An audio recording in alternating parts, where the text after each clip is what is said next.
Hi guys, welcome to episode 39 today, isn't it? Something like that, hasn't it? Yeah. Almost the Grapplers 1 year Academy. anniversary. What's that? It's got to be the 1 year anniversary as well soon, hasn't it? It's getting close. Yes, it must be close. We'll have to check on the YouTube uploads and see where the first one was actually. I said I'd get you flowers last time. I didn't get you flowers. Got me blushing here. But it's been quite an eventful time in the combat world.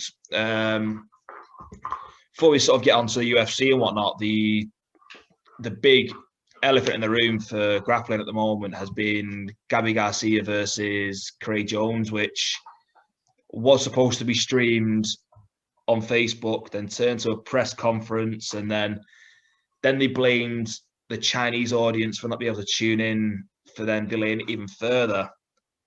So it's kind of like, is it a wind-up, or like you said before, pointed out before we start recording, are they pitching it for a bigger platform? Yeah, I genuinely think that there's been a lot of interest in this, probably more interest than anything grappling related. I can't think of anything that's probably generated more hype than this as a single match. No. They were going to stream it as a free thing on Facebook. They've probably realised and had a couple of offers to stream it on a bigger platform and get paid a lot of money for it because of the interest that they've had. And to be fair, why not? I mean, you're probably going to see the argument that now paying for it is going to diminish the amount of people that are viewing it rather than it just being a free thing on Facebook. But that's always the way. But yeah, why not? Like, I was just definitely disappointed because I tuned in, like I was kind of waiting for it throughout the day. And then we got a press conference instead, which was fairly interesting in of itself because Craig Jones is a fucking troll who just turned up to take the piss.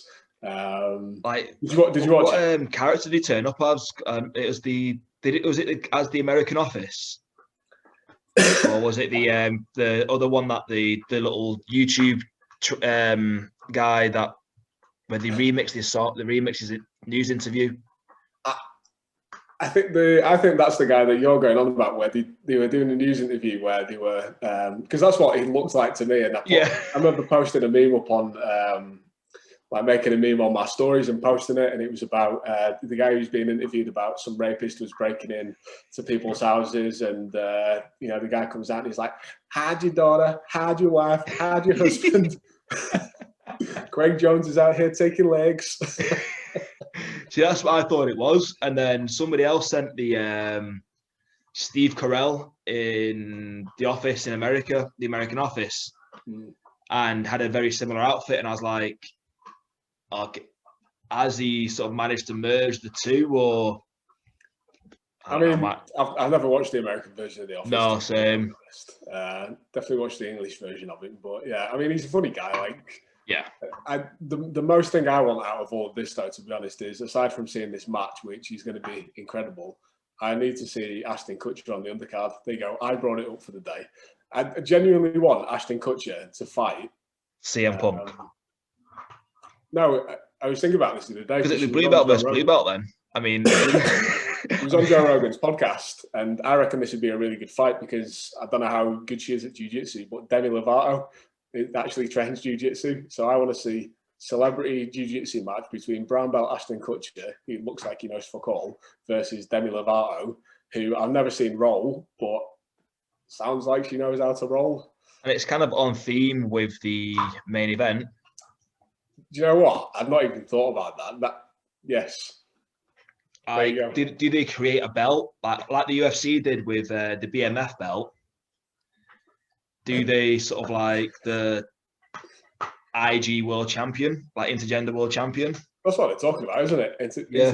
Transgender World Championships or Intergender World Championships. Yeah, I think it's Inter, yeah. But like, did you watch the interview, the press conference? If I'm honest, like once I sort of realised there was going to be no sort of matches, I kind of tuned off for a little bit, and then started seeing the memes, and I was like, I need to get back to watch. I need to go back and watch it, and then I just not got around to it. No, it was funny. I mean, I always knew Gabi Garcia was big. Like Craig Jones isn't a small guy, is he? No. He's like a pretty big to average size sort of guy. Gabi Garcia makes him look so fucking small. Yeah. But did you see the arm wrestle? No, I didn't. I was promised at the beginning of the thing, the guy came on and he was like, sorry guys, we're not going to have the jiu-jitsu match that you were all hoping for today, but let's see if we can get an arm wrestling match going. And they had an arm wrestling match like after they'd done a bit of a press conference where basically Gabi was telling Craig Jones that Brazil hates him and that they're all going to kill him, sort of thing. Oh, wow. Which was quite funny. And he was like, oh, that's shit. I was planning on going on holiday to Brazil next year. And he was asking for like nice recommendations for places to go. But eventually they ended up having an arm wrestling match, which was hilarious because like when they were setting up, Craig Jones was kind of like jockeying for position and fighting pretty hard. And Gabi was like, come on, he's already starting. Like, this isn't fair. And when the guy goes 3, 2, 1, so Craig Jones is still pushing up to that point. And then when he goes, go, he basically goes limp and Gabi Garcia just goes, boom, and slams his arm into the table. And then she's like, fuck. I've been stitched up. Watching it, do you think it was sort of like staged, a bit like sort of WWE, where Gabi's trying to play the heel and Craig Jones trying to play the lovable fool, or do you think they just sort of it was almost kind of like you couldn't write it kind of thing? I don't think. I think Craig Jones is just out there to be a complete wind-up merchant, and I don't know how much of the joke Gabi Garcia is in on. Yeah. I don't know whether she genuinely knows that he's just there to take the piss. I don't know. What do you reckon? I'm in the same boat as you. Like, I think Craig Jones knows what he's doing. Like, he's probably like a marketer's dream. Like, you can just give him a scenario and he'll sell it. Whereas Gabi Garcia, I think she's got a lot more to gain. And I think she's realizing that.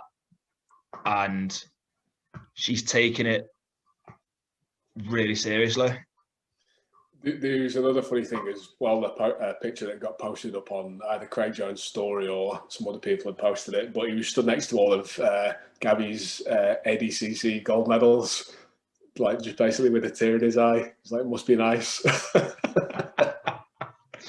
But it brings up an interesting point though, that this is like good on Craig Jones for going with it, because this is the biggest hype train that he's had behind him. Like he always seems to get overshadowed by Gordon Ryan being on the card or just whatever, like the whole joke about him being the bridesmaid and never the bride. Yeah. This is his golden moment, isn't it? So, 100%. Run with it, 100%. Because like Gordon Ryan did his best to sort of almost take the spotlight the same weekend with his Wagner Rocha match. Got a little bit of acclaim, and didn't he predict the way he's going to finish as well? Like, he did all that, and yet I've not seen too many people talking about him as opposed to people talking about Craig Jones. Most people know what's going to happen in the Gordon Ryan match. Like, I don't think, people are going to be most surprised if he loses a match. At the moment, that's just the way that it is, isn't it? Yeah. Like we were talking last time about, he's now signed that contract with One for some grappling matches with the potential for some MMA matches as well, which is kind of exciting. Yeah. I'm getting quite excited about watching Buchecha make his MMA debut, because from what I can see from his training, that looks like it's going to be good. He's training with some decent guys. So that should be quite exciting when that goes ahead. I don't actually know who he's fighting with, but I'm going to guess it's probably One as well. Do One have a division that heavy though? Or would it be sort of a Bellator? Does Brandon Vera fight? UFC? Is Brandon Vera's the One heavyweight champion, isn't he? Is he? Is he still fighting? Yeah, well, he was up until I think he lost his last match, but it was because he'd either come down a weight class or he'd gone up a weight class. I think he'd come down a weight class, but he didn't lose his belt because the guy coming up was not in the right weight class. So like his title wasn't on the line, but he could have won the one below. Yeah, I genuinely didn't realize he was still fighting, because he was. I remember when UFC 105, when it was him versus, was it Bisping, or was it when Bisping was light heavyweight? I'm going to try and get it up now because I don't want to be talking out of my arse with this. Yeah, because I bumped into him in the Arndale Centre outside H&M. Oh, did you? Yeah. Yeah, one championship, heavyweight world champion. Oh, wow. Fair play to him. So now they've got, one's got some pretty good talent over there. They've got Demetrius Johnson, Eddie Alvarez. I like watching their fights. It's quite exciting, and it's good to see a lot of Asian fighters as well. A lot of Thai guys. It's good because I've always seen one as the the division, the sort of fight company to go to when you're basically under welterweight. Yeah, like you're going to get a good run and a good sort of good competition in there. That was always the good thing about WEC, wasn't it? Yeah. Versus UFC, like WEC had all the good lighter weight fighters in it, all the way up to probably pretty much lightweight, really, wasn't it? So I like everything under welterweight. But yeah, it was probably a good look actually where Buchecha is going to be fighting. I would like to see, I can see Buchecha having a good run in heavyweight. Whether he'll be able to withstand Ngannou's fists will be another question, because okay, so here we go. He's got he's on one championship. He's got a fight coming up next weekend. Oh, brilliant! On the 14th of April, so we'll be able to see how it goes at heavyweight. So I can see him doing really well with that. He's got a great grappling base, and if he's working with the right guys for striking, I can see him being unstoppable. Yeah, that should be really interesting. So he's training with, I think I've seen him training with Luke Rockhold and Daniel Cormier as well. So it's going to be exciting. Obviously, he's one of the greatest grapplers of all time. But I mean, you look at other people who've done that in the past, like Gabi Garcia. They've done well, but I'm just like Verdum's probably the only one that I can think of, like right immediately off the top of my head, who has had real success transitioning from being a world-class grappler, and Jacare as well. But yeah, big guys, the heavies. You got like a few other specialists who have transitioned quite well. So you got because you could argue like your Matt Hughes, your Matt Serras, Brock Lesnar, even. Like, he was a wrestling specialist, wasn't he? So I can see the space for him, and I think for me it all depends on who coaches him that middle bit between grappling and striking. And how he fares with that. Speaking about big guys and grappling, I don't know whether you've seen this actually. Brian Shaw, the strongman. Yeah. You've seen him in Dustin Poirier? No. I don't know how the hell this came about, but it seems like there's a couple of parts to this video on YouTube. You might be able to find it while I'm talking and describing about it, but so you can see. So he's got Brian Shaw's got him sat down in his home gym in Colorado at first, and they kind of just a bit of a back and forth interview, a bit weird. Like I don't know what the connection is, why they're talking or having the interview, but Brian's just asking him about his history in the sport, and it's just a bit of a back and forth interview. And the next video, they're in the UFC gym in Colorado, and Dustin's going through some bag work with him. They do some pad work together. Brian Shaw throws a kick on the pad against Dustin Poirier while he's holding it against his leg, and basically just catapults him across the room. I thought it was stupid because, you don't want a big guy throwing a kick at you with no technique, do you? No. And he probably weighs about 170 kilos. I've got a clip here where eventually the video ends up with them grappling. So starts off with Brian Shaw's on his back. Dustin starts in side control and then basically just tries to keep him on the floor. Brian rolls over, gives his back and gets back choked. But it's funny because Brian's like, oh yeah, that was really good. Like Dustin's got him in an arm bar and he's like, yeah, that feels really good, when he could probably just bicep curl him back in. His fucking arms are massive. But then he goes, oh, can I have a go on you? And gets inside control and just basically sits on him like a seal. It's actually really interesting because do you remember when we were watching Thor grappling with, I'm going to forget his name again. Dustin tries to put the butterfly hooks in as well, like he did in that video, and butterfly sweep a guy who weighs close to 200 kilos. So it's really interesting that they both go for that same move. Yeah. If it's done correctly, like, you can get better leverage for a sweep, but yeah, people that big, I've always erred on the side of, I'm gonna get you to base and I'm gonna just get out. He did a good job of guard retention. Started to try and work his way back up a little bit, but he's just too big. Like, Brian Shaw's just too big. Yeah, there's probably about a foot's height difference in them, and then probably a good 100 kilo, like close to 100 kilos. There's about 3 foot in difference in width in them as well. To be fair, like, I've got the video up here, and just watching that. Yeah, that leg kick one just looked nasty. Can we put it on a screen share? Is that possible? Yeah, let me let's get it up here.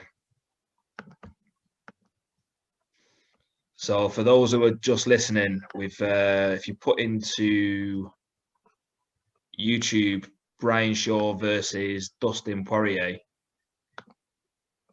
you will find this video that we're about to share now. And just as Bon was describing there, like, Poirier sort of showing him a leg kick and like really poor technique. You can sort of see where he's got a tope in the other opposite leg there as well. We got a tope the arse, mate. Yeah. But so he's teaching, like, to be fair, you got to give it to Poirier for that. Like, he's given a good amount of control and pressure when controlling side control. Yeah, there was a bit just before that they were joking about as well. Poirier is just like, bear in mind, I've just seen Brian lift a dumbbell that weighs more than me, so I'm pretty sure he's just going to get up. And Brian does that classic thing of turning away and just giving his back, and then Dustin chokes him. Like, yeah. And it's all a bit of a laugh, and Brian's just like, oh, that was very good. And then he's like, right, my go. And he does that thing as well where he's just like, well, how do I be, it's always awkward, isn't it? It's like when you see these videos where somebody's trying to teach them how to do jiu-jitsu, because there's always that awkward moment at the beginning where it's like, what do I do? Like, what am I trying to do? And then they go at it. You kind of almost forget that as well, don't you? Like, sort of, oh, okay, this person, they need explaining the sort of basics. Do you know the bit that I was fairly impressed with watching this? Brian Shaw does a really good job of keeping his hips down. Yeah. Whereas you would expect him to be really high with his hips and leave a lot of space for Dustin to be able to regard. Like, it looks like he's done something before, doesn't it? Yeah. He might have had like some basic wrestling, from like high school or... Yeah. I think from what I know from his history, he was more like a basketball player, obviously. But I'm sure he's probably done some wrestling as well. But it's not bad. He's doing a good job of keeping his hips down, like in a semi-sprawled sort of position. Yeah.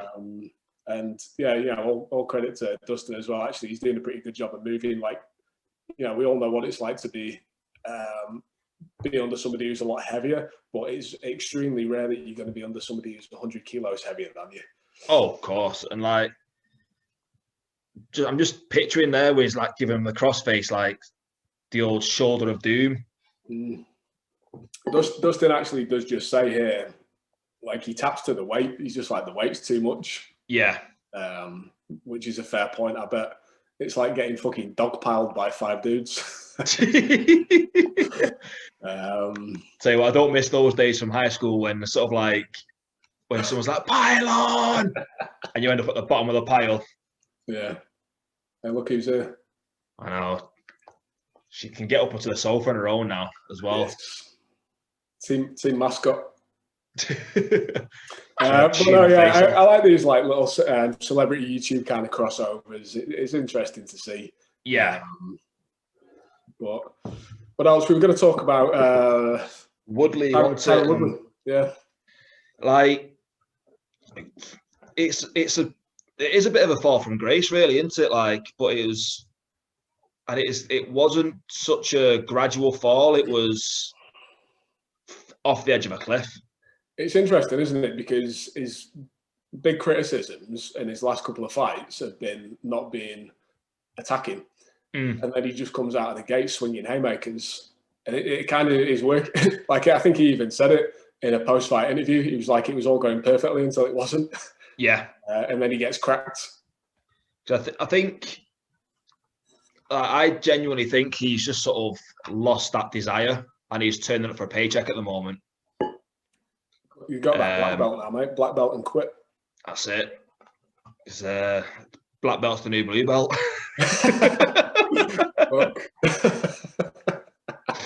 Well, interestingly, what we were saying as well is, like, for anybody who's not watched it, he got he was probably out on his feet from the punches, but he actually got finished with a Darce choke.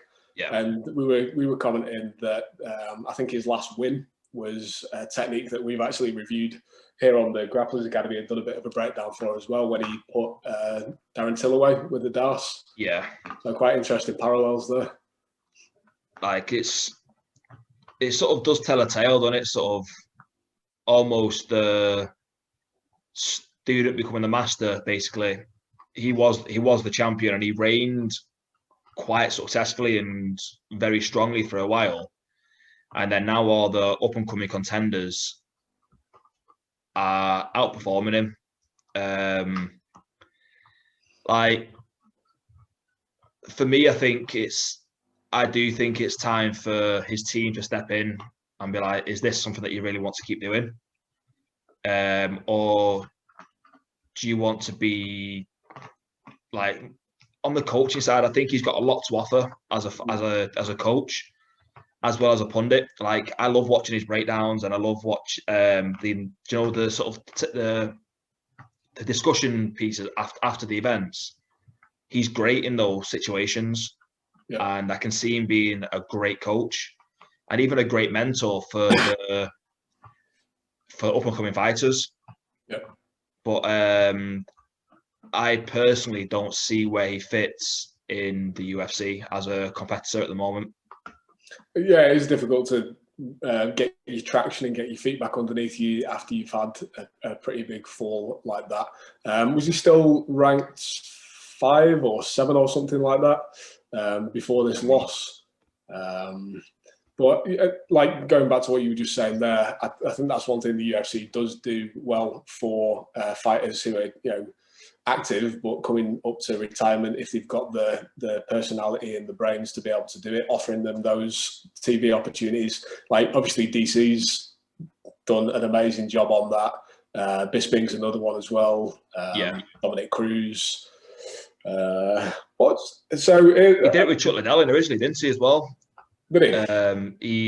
I think he got Chuck Liddell to sign a 3-fight contract and then only gave him 2 fights as a way to be like, you're a friend of mine and I almost want to protect you. Yeah. Yeah, I've heard him talk about basically forcing him to retire before. Yeah. I think the stage that Woodley's at the moment, it's not the same stage that Chuck Liddell was at that point. No. Basically forcing a retirement. I could quite honestly see Woodley coming back and getting some wins, but whether he comes back and makes a run on the title or not, I don't know whether I really see that happening, to be honest. But, like, looking at him as an athlete, like, in the middleweight division, 39-year-old is old. Has he gone up in weight? Welterweight. Welterweight. Sorry. But he's beyond retirement age for that division. I mean, he's still in incredible shape. He's got great athletic potential. But as you quite rightly say, the older you are, generally those heavier weights seem to be where you can linger around a bit longer. Light heavyweight, yeah, we've seen a lot of people have a good run still and do entertaining fights, and then certainly heavyweight as well. But like think about how many fighters are still doing, still put on interesting fights, even though they're not making a world title run. Light heavyweight and heavyweight. I still want to see some of those people fight. Oh, of course. I'd love to see some of those Woodley guys fight transition over to Bellator or other organisations. But it's kind of sad to see all those guys that I grew up watching and loving to watch the fight, like Overeem. I didn't get that. Kind of just lingering around a little bit longer. Siri wants to hear me talk about Overeem as well, so let's turn her off. But yeah, I mean, Overeem is one of my favourite fighters of all time, and then just to kind of watch that decline, and he would have just been better staying in one of those juice divisions and just fucking wrecking it. Just blame the UFC for bringing in USADA. Yeah. What was USADA? What was the guy called? The Golden Snitch. Jeff Nowitzki, is it? Yeah. No, I can't think what his name is. Yeah, the Golden Snitch. Fucking ruined it, goddammit. These fucking picograms. Well, I've got to say here, I've just got an article up here about the fight, and even Dana White's come out and said, hinting that Woodley should call it a time on his UFC career. Like I say, it's 4 losses. Yeah, I don't think he's ever been a popular fighter with Dana, though, has he? No, but Dana White has had some positive words to say about him, and I do think Dana's sort of been instrumental in getting him the pundit jobs, because he is a great media person, and if I'm wrong, I think he got the fight of the night bonus for that fight. Did he? Yeah. And yeah, I do think he either moves up a division and fights for enjoyment, which he has been vocal about saying he doesn't enjoy fighting, or he has a serious conversation with himself and admits that his competitive career is over, which the second option is the more difficult option. I mean, for me, just looking at him in the fight, he looked smaller than kind of I remember him being when he was back in the day. So I don't know, is it even possible for him to move up and be competitive at the middleweight, because middleweight's for big fucking dudes cutting down from 100 kilos basically, isn't it? Yeah. So unless he goes to one of the companies where they've got a bit more of a more relaxed policy, and I don't know what his regime's like, but you don't know sometimes. Ultimately, I think, like you said, and I've heard him say it before, he doesn't like fighting that much. If your heart's not in it, do something different. Yeah. People are training to try and kill you. So if your head's not in it, you're not just stepping in there for fun, whether you can kind of hang or not. No. Every time you step in the octagon or ring, you are putting your life at risk, whether that's just serious injury or prolonged brain damage or whatever. So if you're not there, if you're not enjoying it and you're not there to make a run, then he's done great stuff. Yeah, kind of leave it as it is. Step down. Here's me talking shit. Never even been in the UFC once. Don't know what the hell I'm talking about. Because at the same time as well, he's not had an easy run. So of the last 4 fights, this is the only fight to not make the 5th round. What's his record? Who's he fought? Or who? So since his last win, who's he lost against? He's lost against Usman, and then Gilbert Burns, and then Covington, and then his more recent one, Vincent Luque. So all killers. Yeah. It's not like he's had easy fights, but the stats the stats on the website that I found shows a very different tale. So I'm gonna find one of the fights. Covington fight the one where like Covington basically boxed the shit out of him? Yeah, it was a really good performance on his part, wasn't it? Yeah, so it's got on here. Covington landed 78 strikes, 3 takedowns. To Woodley's 34 strikes and 1 takedown. Gilbert Burns 83 strikes to 28 strikes. Usman 141 to 34 strikes. The stats are showing very different tales to the rest of his career. So that's another interesting point as well, actually, just to kind of deviate from where we're at.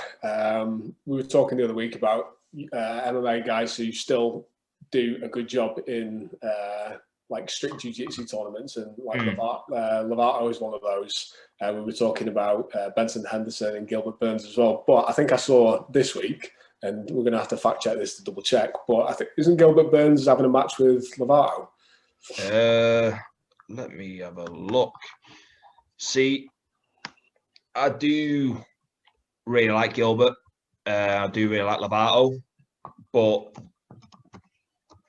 I've gone off seeing Lovato on grappling matches, to be honest. How come?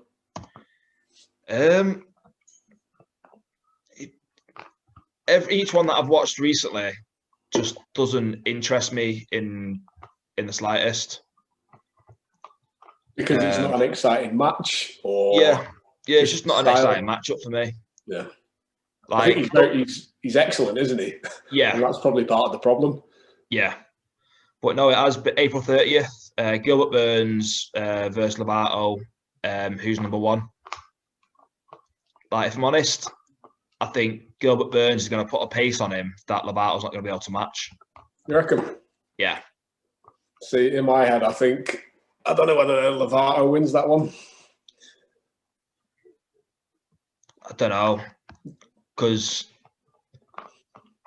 like I think if you put Lovato versus Gary Tonin together, I think Tonin's going to finish him pretty quickly. And to draw the comparison, I think putting and then going off the Gilbert Burns versus Gary Tonin match, that was a very exciting match. And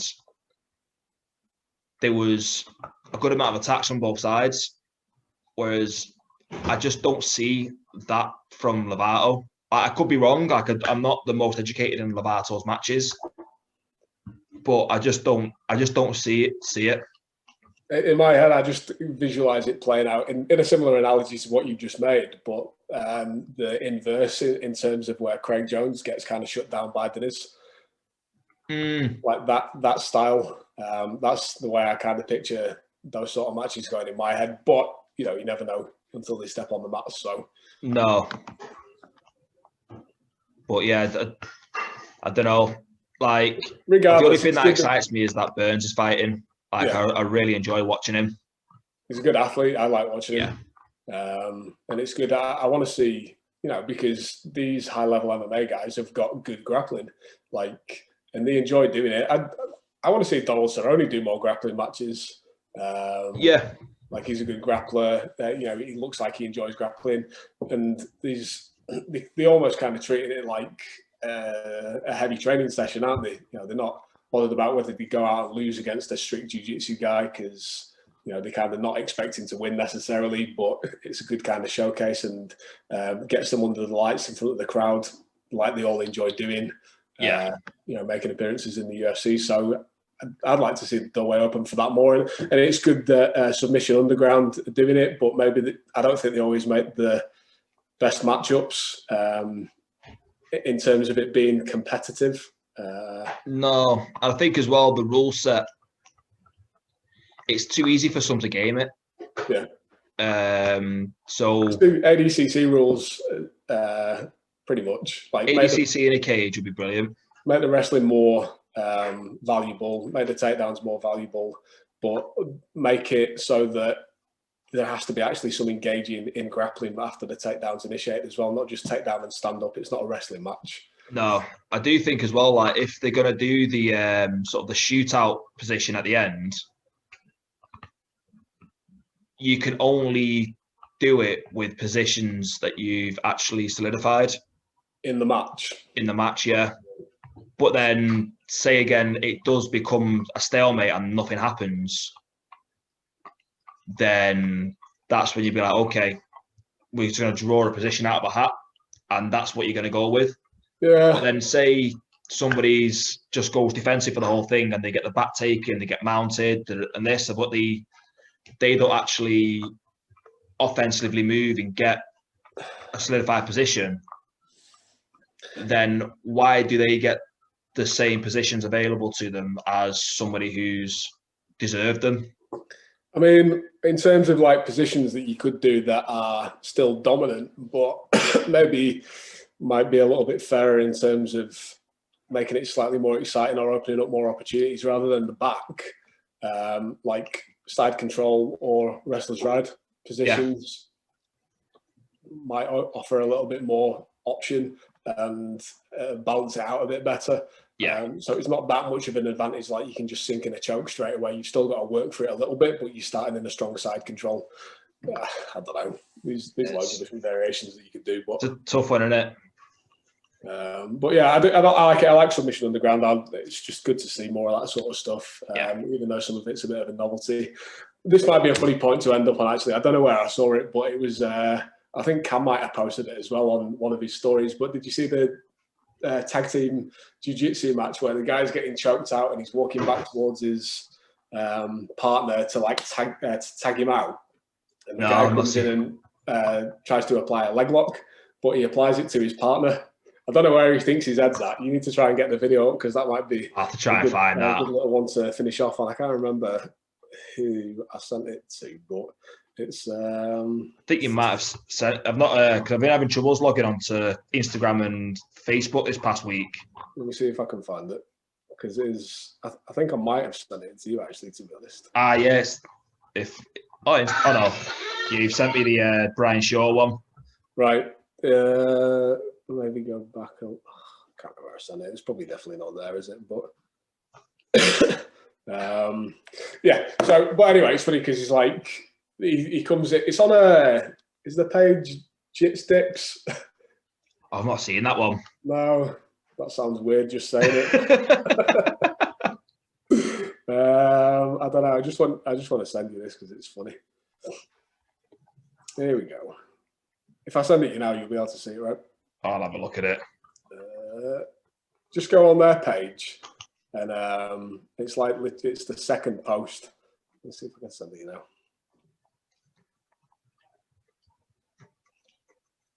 But yeah, you got to love it when things are happening on in just any kind of match.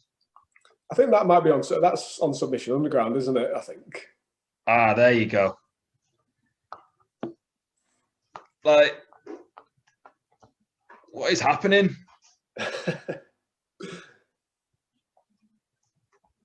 The thing that I can't fathom is why the guy who's getting tagged in, the partner, thinks to attack his partner's legs. Like, what the fuck does he think's going on? That's ridiculous. And he's not even got onto a fact. He didn't even find a decent entry. No.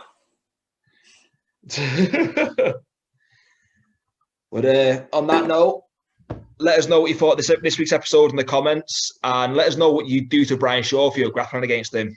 Like, would you try to butterfly sweep him? Would you? I can see myself tapping to his crossface, to be honest. Like, the size of his shoulders and biceps would probably dwarf my head, and I've got a big head. I think I might try and armbar one of his fingers. I honestly don't know. Absolutely. Like I say, I just really enjoy watching him. And I say we've got the Bonafide PT. I'm coached by Sai on Instagram. Make sure you hit us up on all the social medias. The Grapplers Academy on Facebook, Instagram, YouTube, Spotify, Google Podcast, if that's still going. hit that subscribe button, share button, all of it. And hopefully, sooner rather than later, you're going to be able to see us posting up some more technique breakdowns and instructionals back up on the YouTube as well, because we know you all like those. So get us in the comments and let us know what you want to see coming up, whether that's breakdowns from matches, submissions that you've seen in the UFC, whatever, or whether are you more interested in seeing more instructional series like we put together before on the back attack, side control, turtle, all these sorts of things. So yeah, we will be recording those again soon. So we want to know what you want to see so we can put out the content that you want. Oh, definitely. Enjoy your week, guys.